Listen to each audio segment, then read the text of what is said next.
তোলাবাজি বজবজে কোনো পুরো পশ্চিমবঙ্গে ছিল, কিন্তু বজবজেও অনেক পূর্বে ছিল। সেটা আপনারা জানেন ভালোভাবে কারা।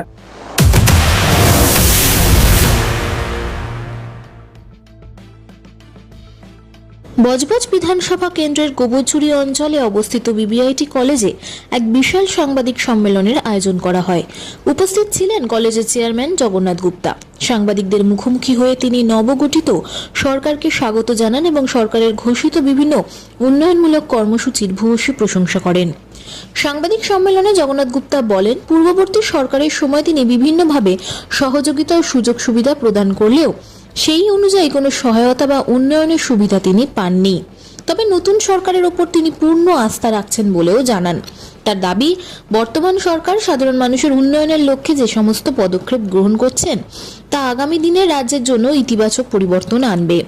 এদিনে সাংবাদিক সম্মেলনে শিক্ষা উন্নয়ন, বিদ্যুতের লোডশেডিং, পানীয় জলের অভাব, স্টুডেন্ট ক্রেডিট কার্ড ও ঋণ প্রসঙ্গে একাধিক বিষয় নিয়েও আলোচনা হয়।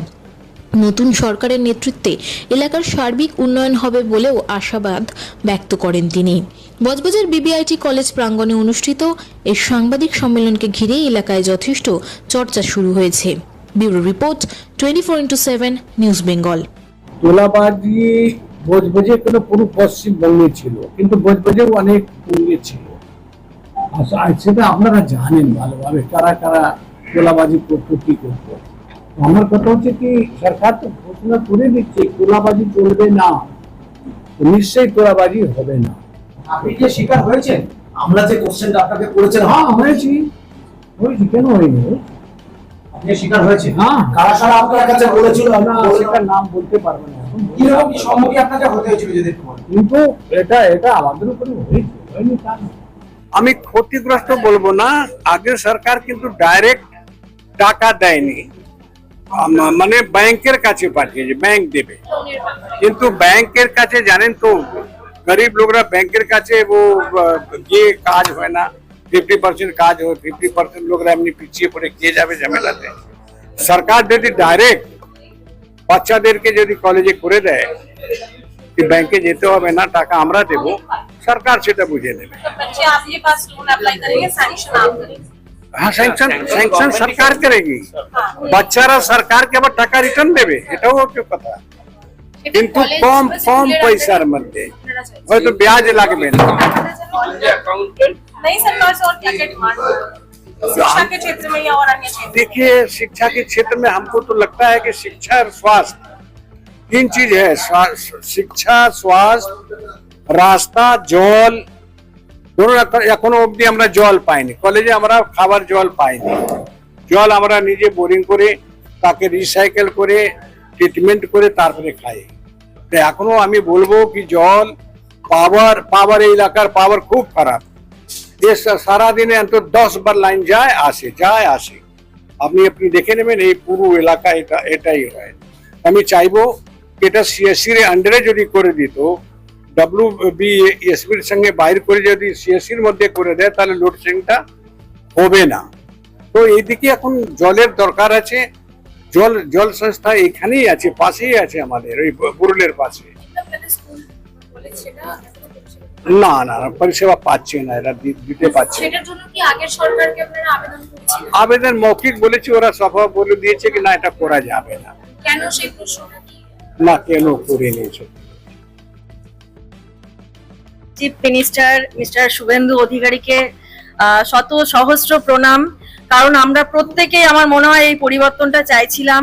কারণ মানুষের যেটা বেসিক নিড, স্বাস্থ্য, চিকিৎসা, ডেফিনেটলি এগুলো আছে, এডুকেশন আছে, ফুড আছে, সমস্ত কিছু। কোথাও যেন একটা দুর্নীতির চাপে এগুলো আমরা, ইনফ্যাক্ট ইন্ডাস্ট্রি, এখন যারা মিডল ক্লাস ফ্যামিলির বাবা মারাও তাদের ছেলেদের ব্যাঙ্গালোর, দিল্লি, পুনে পাঠাচ্ছে, কারণ এখানে কোনো চাকরি নেই বলে। তো আমরা এটা নিয়ে খুব আশাবাদী যে এখানে অনেক ইন্ডাস্ট্রি আসুক, কারণ আইটি বিশেষ করে। আর আমি একজন ট্রেনিং অ্যান্ড প্লেসমেন্ট হেড, তো আমি ডেফিনেটলি চাইবো আমার বাচ্চারা ওয়েস্ট বেঙ্গলের মধ্যে বা আমাদের চোখের সামনে থাকুক, ভালো জায়গায় প্লেসড হোক, সেই ইন্ডাস্ট্রিটা আসুক, সেটা চাইবো। আর সর্বোপরি মানুষের একটা মানসিক শান্তির দরকার। তারা প্রত্যেকেই খাটতে ভালোবাসে, কিন্তু আলটিমেটলি ডে এন্ডে গিয়ে যখন নানা রকম থ্রেটের সম্মুখীন হতে হচ্ছে, সেই জিনিসটা কারোর জন্যই ভালো নয়। তো চাইবো ওনাকে সবাই মিলেই মানে আনা হয়েছে, ম্যাক্সিমাম ভোটে উনি জিতে এসেছেন, তো যেন ভালো কিছু হয় এটাই এক্সপেক্ট করছি ওনার কাছে। ভালোর জন্যই আনা হয়েছে, হ্যাঁ সেটাই চাইবো যে সবাই মিলে আমরা যেন ভালো থাকি, মানে প্রগতির দিকে এগোই বাস। আমার নাম নবনীতা দেব, আমি হচ্ছি training and placement head of BBIT college. আমি একটু Okay. শুভেন্দু অধিকারী স্যার, আমি খুব ক্লোজলি স্যারের সাথে কাজ করেছিলাম। আমি একটা কলেজে যখন ছিলাম ওনার সাথে কাজ করেছিলাম। He was the governing body member of my college. ওনার কাছাকাছি মানে সুযোগ পেয়েছি কাজ করার। উনি খুবই ডাইনামিক লোক এবং কাজ করতেই ভালোবাসেন, যেটা আমরা দেখছি অলমোস্ট লাস্ট 13 ডেজ। স্পেশালি আমরা তো উচ্চশিক্ষিত কলেজে মানে হায়ার এডুকেশন ইনস্টিটিউশনে আছি। আমাদের আউটপুট কিন্তু আমরা যেটা পাই সেটা স্কুল শিক্ষার থেকে আমরা পাই। স্কুল শিক্ষার কিন্তু অবনতি খুব ঘটে গেছে। এই যে পাস ফেল উঠিয়ে দেওয়াতে আমরা যে কোয়ালিটি স্টুডেন্ট পাই আমাদের কলেজে, তার কোয়ালিটি অফ লার্নিং অনেক নিচে নেমে গেছে। পাস ফেল জিনিসটা নিড টু বি রিভ্যাম্প, এটাকে নিয়ে সেটা আবার ফিরে আসবেন আশা করব যে সেটা যেন ফিরে আসে, যাতে আমরা যে সমস্ত স্টুডেন্টকে আমরা কলেজের মধ্যে পাবো দে আর অফ হাই কোয়ালিটি। সুতরাং আমরাও তাদেরকে নার্চার করে একটা ভালো জায়গায় পৌঁছানো যাওয়া, কেননা স্কুলের education whether it is a board exam or internal unit test বাগারা বাগারা, ওসব কোয়ালিটি খুব পুয়ার হয়ে গেছে। That needs to be changed to have the better quality. হ্যাঁ, এবং আমরা যারা হায়ার এডুকেশন ইনস্টিটিউশনে আছি আমাদের ক্ষেত্রে কিন্তু এটা খুবই জরুরি। এবং নট অনলি শিক্ষার কোয়ালিটি, এবং শিক্ষক যারা আছেন, যেটা আমরা দেখতে পাচ্ছি যে যেভাবে নিয়োগ হয়েছে, শিক্ষকদের যে কোয়ালিটি, যেভাবে তারা শিক্ষা প্রদান করছেন, সেখানেও কিন্তু অনেক কিছু অভাব অনটন আছে। সেই জায়গাও কিন্তু অনেক ইমপ্রুভ করতে হবে, তাহলেই আমরা হায়ার এডুকেশনে ভালো ছেলে পাবো। কেননা দেখুন 10+2 অব্দি স্টুডেন্টের কোয়ালিটি কি হবে, 10+2 এর পরে কিন্তু একটা ছেলে সে যদি ইঞ্জিনিয়ারিং এর এলিজিবিলিটি না থাকে, সে যদি ইঞ্জিনিয়ারিং এ পড়তে আসে সে ভালো করতে পারবে না। আমি হিস্ট্রিতে ভালো না হয়ে আমি হিস্ট্রি অনার্স নেবো না, তার মানে দাঁড়ালো 10+2 তে গিয়ে যেন ছাঁটাই হয় কে কোন কোয়ালিটি আছে, সেই কোয়ালিটি যেন সে পারসিউ করে হায়ার এডুকেশনে। তাহলেই আমরা হায়ার এডুকেশন ইনস্টিটিউশনে will be able to nurture properly. সেই জায়গাটা দরকার।